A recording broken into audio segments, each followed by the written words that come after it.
And now this next conversation is programmed and presented by our sponsor, Bank of America.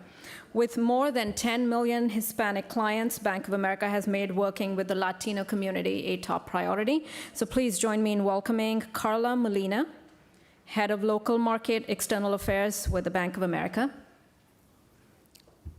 Angie Garcia Lathrop, Community Affairs Executive with the bank. And joining Angie and Carla on stage is Claudia Curiel. She's an anchor for Telemundo.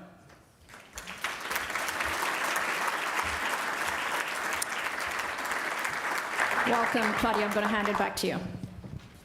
Good morning. Welcome, everyone. And we have two wonderful examples of successful Latinas here with us, so I'm just going to jump right into it.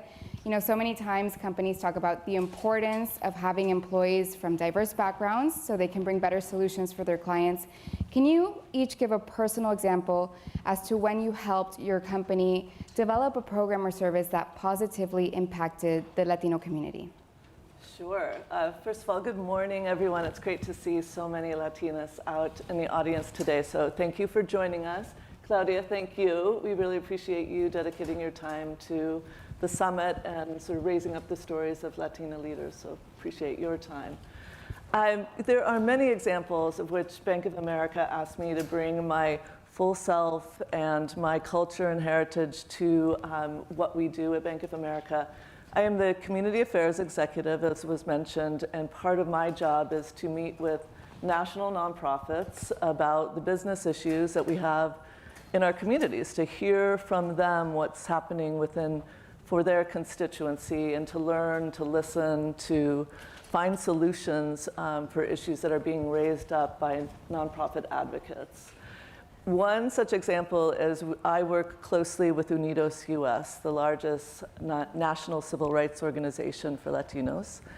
And in a recent engagement about 2 years ago, we learned about the opportunity to engage with them, to partner with them around developing new talent for Bank of America to potentially start working in our financial centers, in our consumer business, and train that talent and enable them to come into Bank of America to really grow with us, to develop as leaders, to bring their full self, just like I'm asked to every day, to work, and to bring their community and their experiences to Bank of America. Our commitment to them, so that commitment and that dialogue led to what's called our Pathways program, which is bringing in new talent to the bank and really building career pathways for them.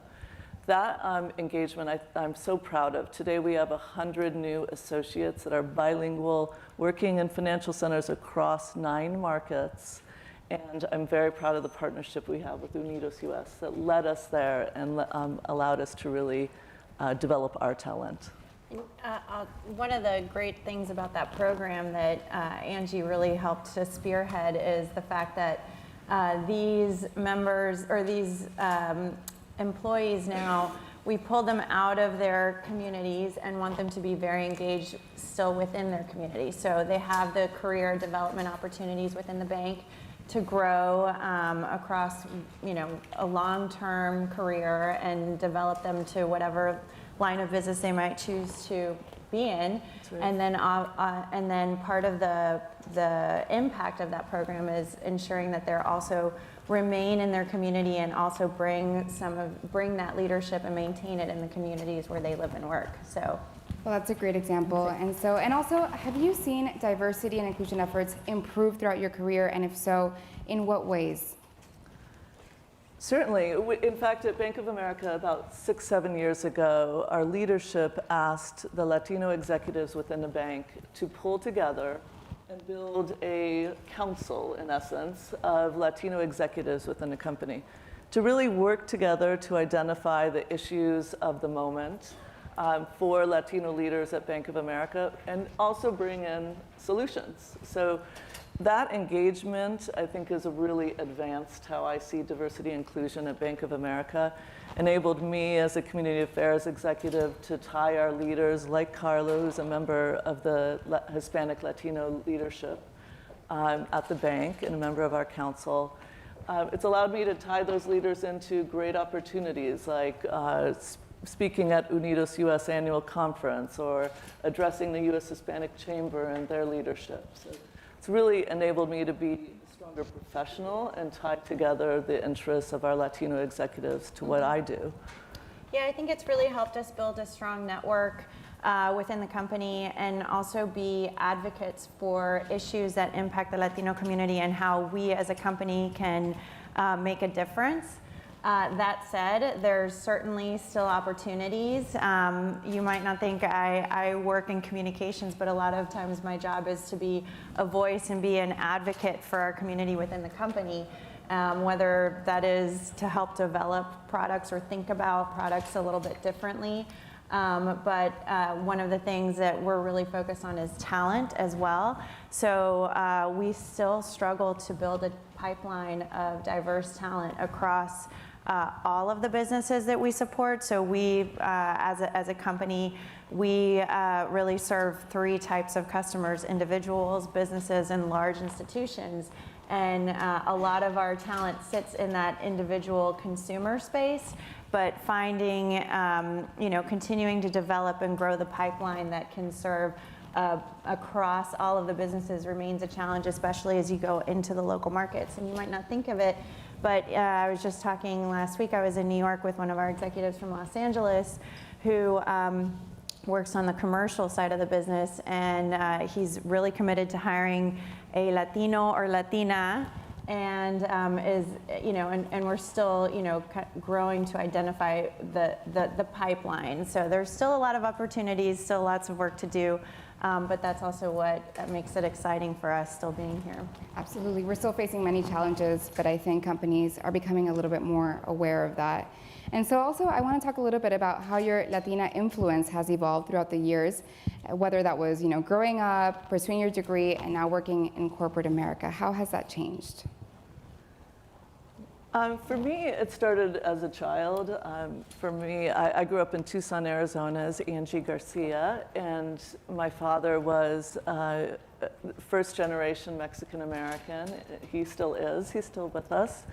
And he was sort of a trailblazer, one of those that's the first of everything, the first to graduate from high school in his family, the first to get his bachelor's. He was the first lawyer, and in fact, in the first law school class that Mexican Americans were in at the University of Arizona College of Law. So he was a lot of the first veteran in his family. And in his early days as a lawyer, my father founded, along with 12 other lawyers, the Mexican American Legal Defense and Education Fund, better known as MALDEF these days.